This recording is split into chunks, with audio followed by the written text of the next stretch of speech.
Eh bien, l'administration Trump continue de montrer qu'on peut simplement passer à l'action et faire bouger les choses en remodelant véritablement l'ordre mondial.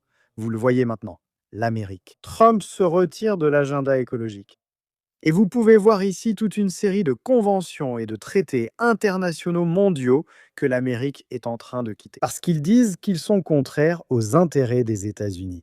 Ils se retirent maintenant de nom. Moins de 66 organisations internationales, ils vont cesser de participer et de financer 35 organisations non onusiennes et 31 entités des Nations Unies.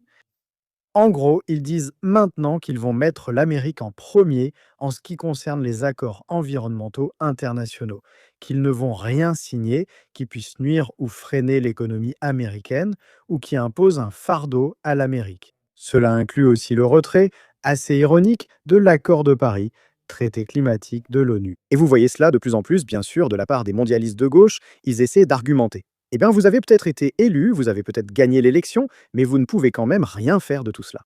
Certains affirment que le retrait des États-Unis par Donald Trump de ce traité climatique de l'ONU serait peut-être illégal. Je doute que cela fonctionne ainsi. Vraiment, c'est la démocratie. Donald Trump a gagné.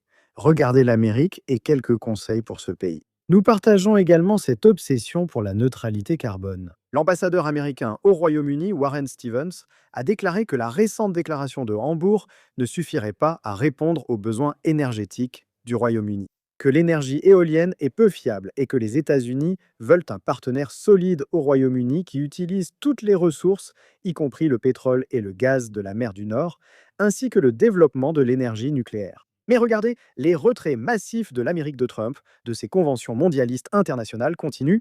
N'hésitez pas à me faire part de vos réflexions à ce sujet dans les commentaires ci-dessous. N'hésitez pas à mettre un petit pouce bleu à cette vidéo et bien sûr, comme toujours, merci de regarder.